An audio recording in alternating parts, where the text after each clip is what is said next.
Concentration increase करने से reaction का रेट बढ़ता है। अरे सारे बच्चे समझो इस बात को। मोनी, अक्षिता, कंसंट्रेशन इंक्रीज करने से रिएक्शन की रेट बढ़ती है, उसकी स्पीड बढ़ती है, वो तेज चलने लगता है।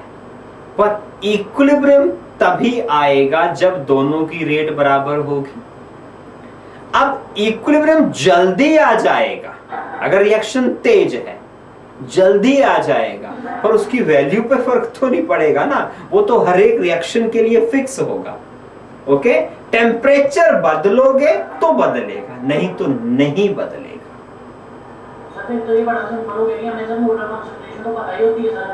Yes of course. तो ना ना ना, मोलर पता होती है, इनिशियल पता होती है आपको, इक्विलिब्रियम कंसंट्रेशन। अब समझिए नहीं, रिहांशु क्वेश्चन करवाऊंगा वैसे समझ आ जाएगा। मैंने यहां पे मान लीजिए इस रिएक्शन को मैं यूज करता हूं, ऊपर देख ये सेम रिएक्शन लिखा हुआ है। अब मैंने सुन ले, मान लेते हैं इसके 2 मोल दिए, मुझे 2 ही दे दिए उसने, इसके 2 बन गए, इसका 1 बन गया, यही इनिशियल कंसंट्रेशन है इसकी। पर इक्विलिब्रियम पे ये जरूरी नहीं है कि 2 के 2 मोल इसके रिएक्ट करेंगे, हो सकता है इसका आधा ही करे। तो आपको ये पता होना चाहिए केसी में जो एक्सप्रेशन बनेगी वो बनेगी NO की पावर 2 Cl2 की पावर 1 अपॉन NOCl की पावर 2। ये जो कंसंट्रेशन है ये इनिशियल्स नहीं है, इक्विलिब्रियम कंसंट्रेशंस हैं। इक्विलिब्रियम पे कितने मोल NO मिला वो लिखना होगा यहां पे, कितना इसका बच गया इनिशियल में से, क्योंकि रिएक्टेंट रिएक्ट करता है, प्रोडक्ट बनाता है। इसके इनिशियली 2 मोल लिए, रिएक्ट किए आधा मोल, 1.5 मोल बच गया इसका। जो 1.5 मोल बचेगा वो यहां लिखा जाएगा, ना कि 2 मोल लिखा जाएगा। इसका कितना बना, नेचुरली जितने मोल इसके रिएक्ट किए उतने इसके बने, तो इसका 0.5 बनेगा, इसका उससे भी आधा बनेगा, क्योंकि ये Cl2 है, 1 ही मोल बन रहा है यहाँ पे, 2 में से 1 बन रहा है, तो इसका 0.25 मोल होगा। ये हाइपोथेटिकली मैं आपको बता रहा हूं, एक्सपेरिमेंटली हम न्यूमेरिकल करेंगे तो ये वैल्यूज पुट करेंगे यहाँ पे ऐसी। Leave it. इक्विलिब्रियम कंसंट्रेशन चाहिए Kc और Kp के लिए, not at initial, never never never. Second point जल्दी से, if the reaction is reversed, the value of equilibrium constant is inversed. If the reaction is reversed, the value of equilibrium constant is reversed. Now is inversed.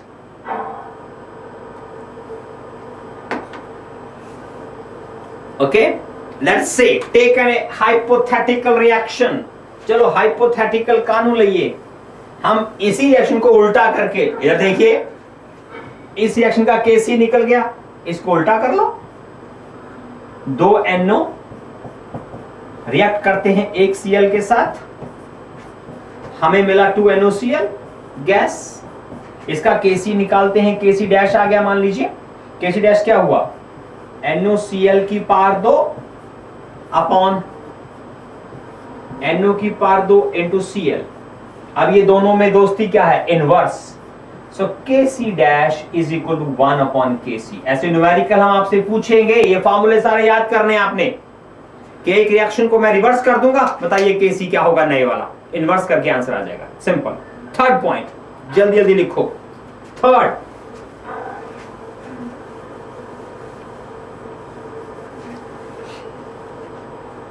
if equilibrium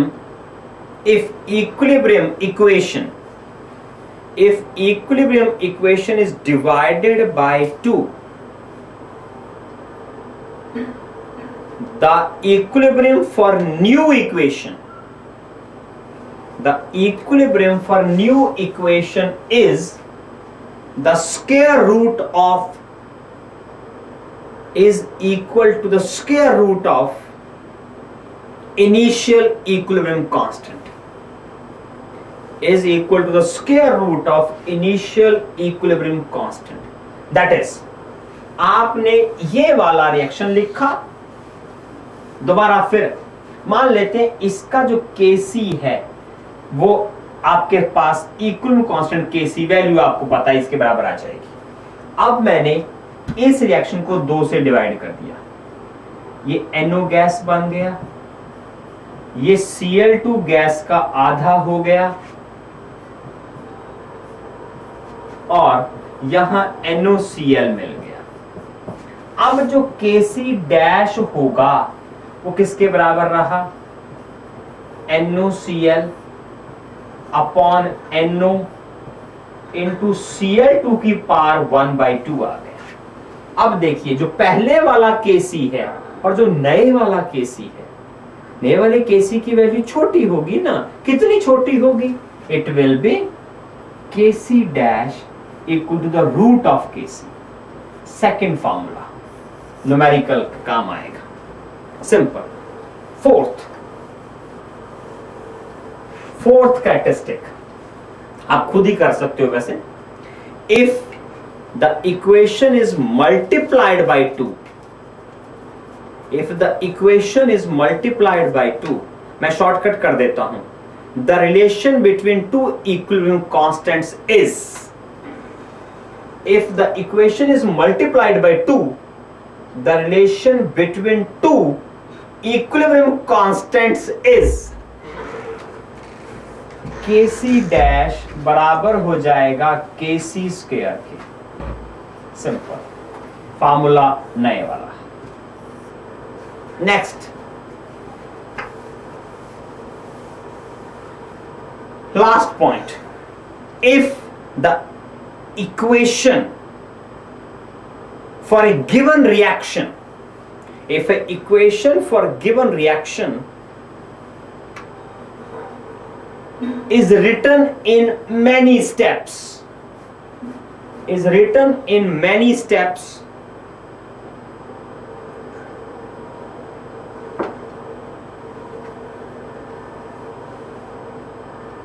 then the overall equilibrium constant is equal to the product of individual equilibrium constants. For example, मैंने A to D गया, हम A to D गए, इस reaction का equilibrium constant K है मान लेते हैं, पर जब आप A to D गए, अब एक स्टेप में चले गए, अगली बार मैंने क्या किया, इसके 2-3 स्टेप में गए, सीधा A to D नहीं गए, पहले हमने A to B बनाया, इसका इक्विलिब्रियम कांस्टेंट K1 आ गया, फिर हमने B to C पे गए, इसका K2 हो गया, फिर हम C to D गए, इसका इक्विलिब्रियम K3 हो गया। तो जो ऊपर वाले रिएक्शन का K है बेसिकली इंडिविजुअल स्टेप के प्रोडक्ट के बराबर होगा, K equal to K1 into K2 into K3, that's a new again one formula. तो ये 3 फार्मूले, 4 रादर, एक हो गया Kc डैश 1/Kc वाला, और ये 3 बोर्ड पे लिखे हुए हैं बॉक्स में, ये वाले फार्मूले पे न्यूमेरिकल्स में काम आएंगे। छोटे छोटे फार्मूले, स्मॉल क्वेश्चन बनते हैं और बहुत सिंपल क्वेश्चन बनते हैं, एग्जाम में ऐसे ही आते हैं। Last characteristic, catalyst has no effect on equilibrium constant. Write down, catalyst has no effect, catalyst, write down, time क्यों लगा रहे हो, यहां जो लिखो, catalyst has no effect on equilibrium constant. Catalyst का इक्विलिब्रियम कांस्टेंट पे कोई फर्क नहीं पड़ता। Simple answer. ऐसा क्यों? अरे कैटलिस्ट क्या करता है, रिएक्शन की रेट बढ़ाता है, बता चुके हैं। रिएक्शन का रेट बढ़ेगा, रिएक्शन जल्दी होगा, इक्विलिब्रियम जल्दी आएगा, उसकी वैल्यू पे फर्क नहीं पड़ेगा, वो तो जो रिएक्शन के लिए है वही रहेगा। ओके, एक और एक्स्ट्रा पॉइंट जो मैं चाहता हूं एक्स्ट्रा लिखवाना वो ये है नहीं आपकी एनसीईआरटी बुक में, एक्स्ट्रा है ये पॉइंट, देखिएगा। Equilibrium constant changes with the change in temperature, changes with the change in temperature. Temperature बदलोगे इक्विलिब्रियम कांस्टेंट बदलेगा। अब एक्स्ट्रा एक और लिखवा ही देते हैं जब लिखने लगे हैं। The relation between two equilibrium constants at two different temperature. The relation between two equilibrium constants at two different temperatures.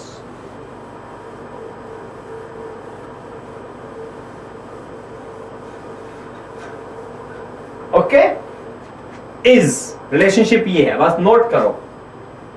log Kc2 बटा में Kc1 equal to delta H 2.303 R into T2 minus T1 upon T1 into T2।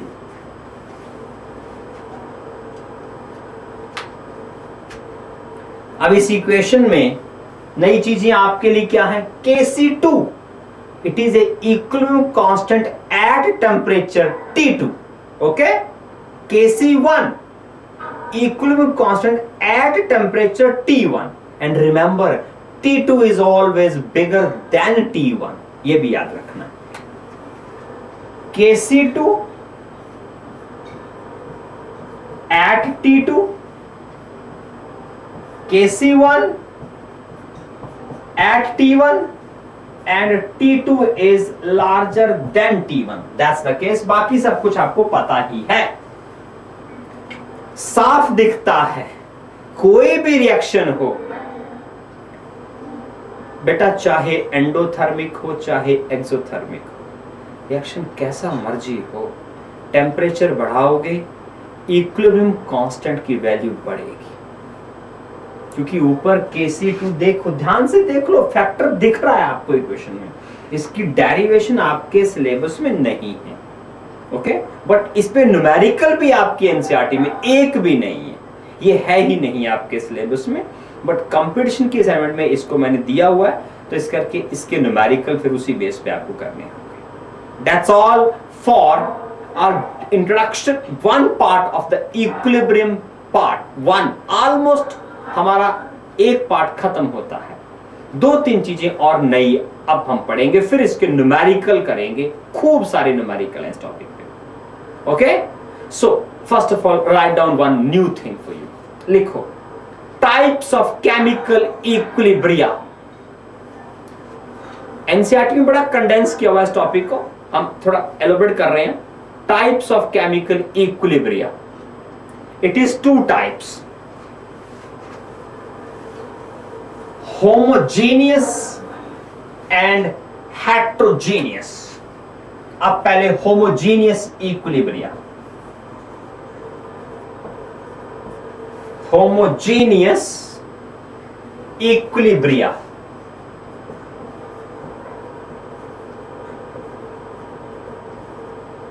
What is homogeneous equilibria? एक ऐसा equilibria, एक ऐसा equilibrium जिसमें reactant and product same physical state में होते हैं। Write down, equilibrium involving reactant products in same physical state, in same physical state. Okay, अब ये भी बेटा दो तरह का हो सकता है, liquid homogeneous equilibrium, gaseous homogeneous equilibrium. Liquid के केस में एग्जांपल आपको दे देते हैं, formation of ester, acetic acid liquid reacts with ethanol liquid in presence of H as a catalyst. Okay, and we get, वैसे लिखने की जरूरत नहीं है आपको, रिएक्शन कैटलिस्ट क्या है, रिएक्शन लिखना है आपने. We get ester liquid plus H2O liquid, सब कुछ एक ही फेज में है. It is A homogeneous liquid equilibria. Gases के तो दुनिया भर के एग्जाम्पल हैं, ज्यादातर गैसेस के एग्जाम्पल ही आपको पढ़ाते हैं.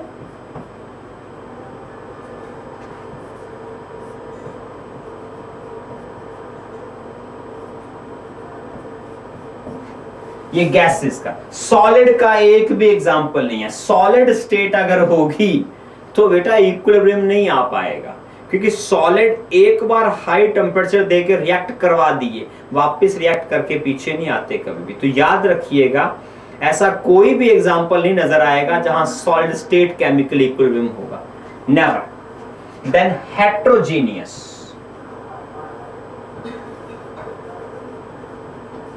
Heterogeneous equilibria.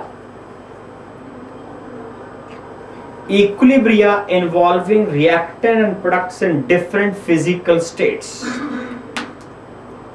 Equilibria involving reactants and products in different physical states. In different physical states. Here we can have anything. यहां पे जो मर्जी एग्जाम्पल हो, देखो कैल्शियम कार्बोनेट सॉलिड डिकम्पोज करके ऑक्साइड सॉलिड बनाया, CO2 गैस बनाई. क्लोज वेसल में रिएक्शन है, CO2 गैस वापस रिएक्ट करके ये बना सकती है हाई टेम्परेचर. अगेन इस करके इसकी डिकम्पोजिशन एक फर्नेस में होगी, क्लोज फर्नेस में. CaCO3 डिकम्पोज होता है, CO2 वापस रिएक्ट करके ये बना सकता है. It's a good example of heterogeneous equilibria. और एग्जांपल हो सकते हैं, एक आपको बता दिया है मैंने. अब नेक्स्ट आपके एग्जाम पॉइंट ऑफ व्यू से टॉपिक, मैंने एक्सप्रेशंस लिखनी है इक्विलिब्रियम कांस्टेंट की. आपको बता दिया है इक्विलिब्रियम कांस्टेंट जो होगा उसकी एक्सप्रेशन में प्रोडक्ट हमेशा ऊपर होते हैं, रिएक्टेंट हमेशा नीचे. ऐसे लिखते हो ना, तो बस इस बात को लिखिए, हेडिंग लिखो, राइटिंग एक्सप्रेशन फॉर के. राइटिंग एक्सप्रेशन फॉर के. के मींस इक्विलिब्रियम कांस्टेंट.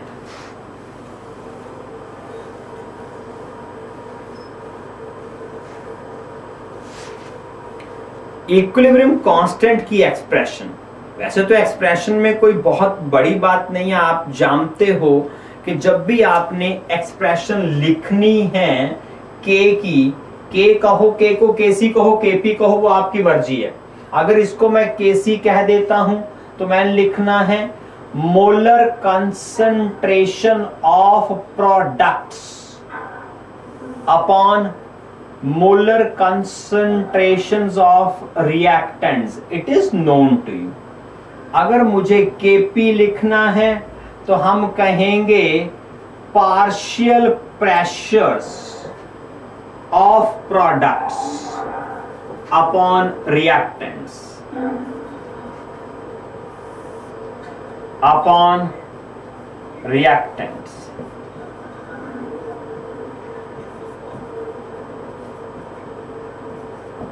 बट एक पॉइंट याद रखिएगा. Okay, note the molar concentrations of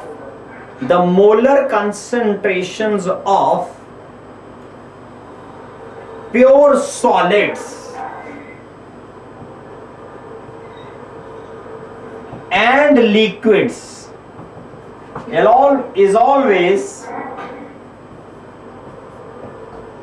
taken as unity. The molar concentration of pure solids and pure liquids is always taken as unity. Always taken as unity, always 1 1 1। Why? इसका जवाब हम देते हैं आपको, NCERT में question है, सुनो पहले, फिर उस क्वेश्चन का आंसर जब करेंगे तो आपको लिखवा दूंगा मैं। देखो बेटा, मोलर कंसंट्रेशन क्या होती है? Number of moles upon volume. Number of moles is a mass given upon molar mass. अब आप बेटा मास अपॉन, देखो आपने मोलैरिटी को लिखा, मोलैरिटी ये होती है mass upon molar mass. Molar mass को मैं M2 कह देता हूं डिफरेंस करने के लिए मोलैरिटी से, इनटू V होता है। देखो ध्यान से, V2 W2 upon V, mass upon volume density कहलाती है।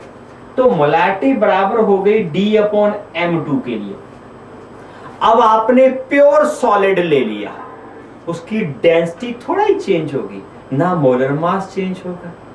जब डेंसिटी चेंज ही नहीं होनी तो फिर मोलैरिटी 1 ही लेनी है हमने, सिंपल आंसर। ओके, इसी करके प्योर सॉलिड या प्योर लिक्विड आपकी इक्वेशन में जहां भी आ जाए, आपने उसकी कंसंट्रेशन को 1 लिख देना है, और जब केसी की एक्सप्रेशन लिखोगे तो उसको यूज ही नहीं करना।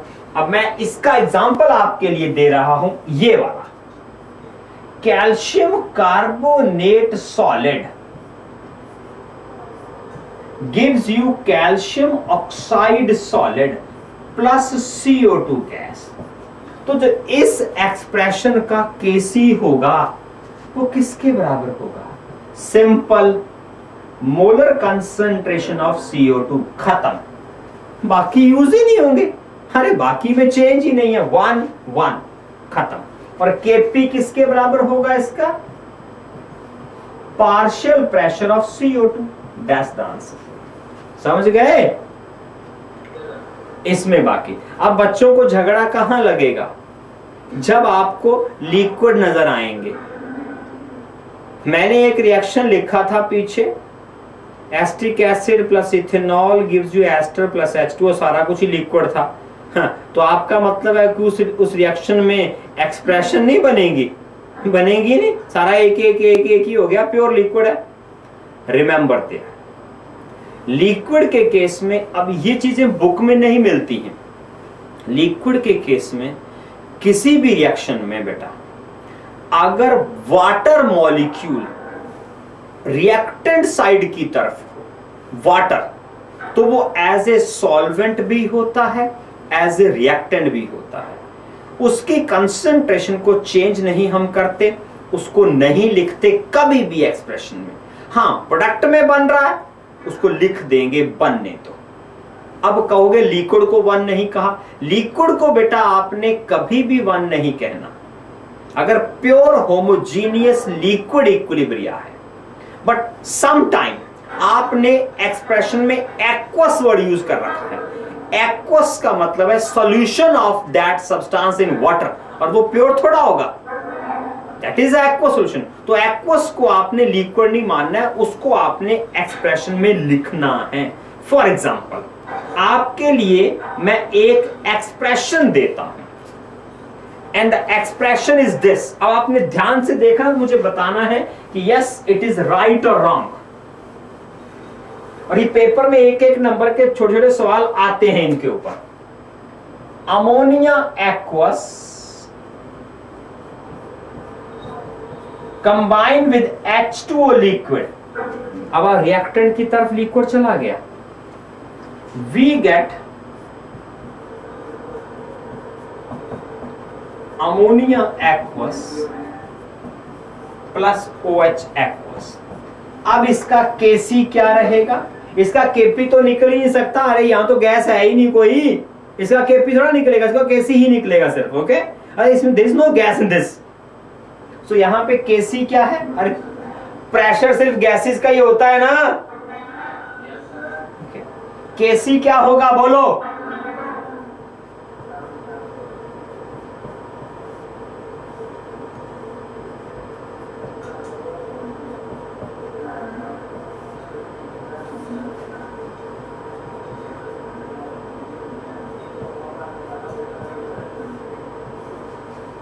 वाटर को क्यों नहीं लिखा?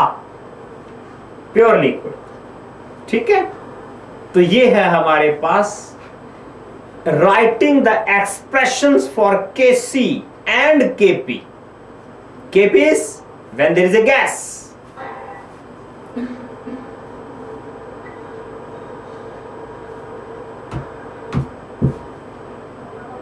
Next is units of equilibrium constant. Units of equilibrium constant.